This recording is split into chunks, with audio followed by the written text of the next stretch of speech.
everybody, welcome back. I'm Desiree and this is Des on a Fly. This video is all about how to find fish, specifically redfish. The last informational video we did was all about how to find snook on the beach. If you're interested in that, check out these videos here. So let's say you're coming to Florida and you're gonna have the vacation of a lifetime and you really want to fish while you're here. You have two choices. You can get a guide, and that really helps our economy, and you're gonna catch fish, but maybe it's a little bit too pricey for you. The next is you can do a DIY project. You're not guaranteed that you're gonna catch fish, but with a little bit of research and a little bit of time and consideration, you can find fish, and that'll help increase your chances of catching fish. If you're going to do a DIY trip, from there you have a lot of different options. What are you gonna use? Are you just gonna walk, paddleboard, kayak, rent a small boat? No matter what method you decide to use, next you need to think about where you're gonna go. I'm excited to bring you today's commercial break to where we talk about today's sponsor, which continues to be you. If you like this video or you're interested in it, please like and subscribe.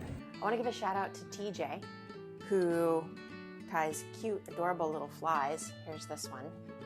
I caught a lot of little bass on this fly. It's really cute. I'll put his link down below to his YouTube channel, and you can check him out.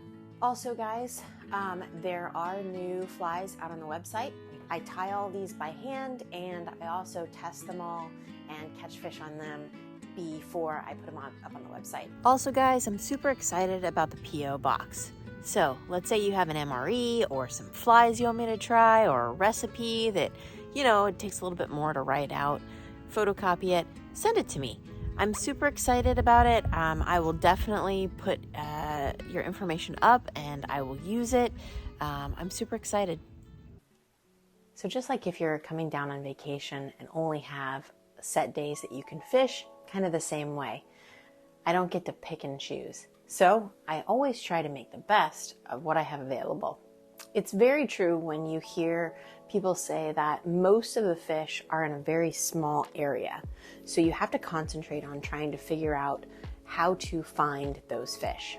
Overall, I'm looking for points, grass, oyster beds, birds, and bait fish. Not in that particular order. The more of these that you have at the same time, the better. The more likely you're going to find fish. This ends up being more like hunting and not a floating musical beer party. Let's talk about how I prepare for the trip using online maps and how to scout out my spot. When looking at maps, you want to find easily accessible places that look really fishy. Points. I love checking points for fish because as the current comes in or out, a lot of times you'll find fish holding to them. They like to lay up because it's easier for them to ambush things coming by. Grass lines and oyster bars. Redfish and snook will troll grass lines and oyster bars looking for an easy meal.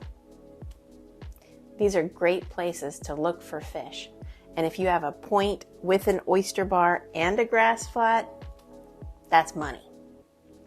Bait activity and birds. If I come up on a flat and there are no bait fish moving, there are no birds there, I usually don't stay long.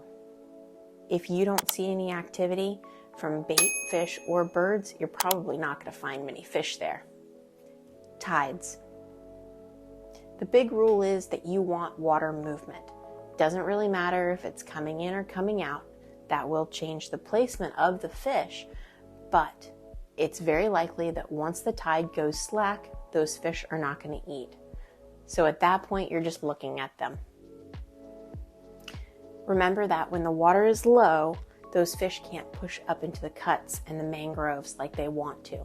So they're going to be a little bit farther out, maybe 10 feet, maybe 20 feet, or in the deep holes, and they're going to be sitting and hanging out there.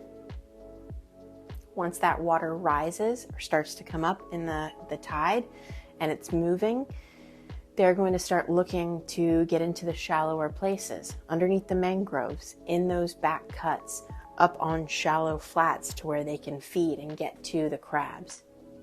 Look for them underneath the mangroves and in the hard-to-reach places as the tide starts to reach its peak.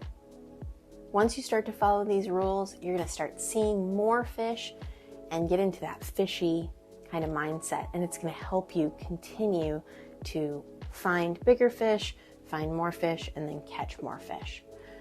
A big rule that I follow is don't be disappointed if you don't catch anything. A lot of times my goal is just to find fish, learn something about how they move and how they live, and then next time I can put that into play to find fish sooner, easier, and maybe get them to eat. I hope all these tips helped you. If you enjoyed the video, give us a like and a subscribe. And if you want to watch another video that I did, check out this video to where we went to Belize and we had a great time.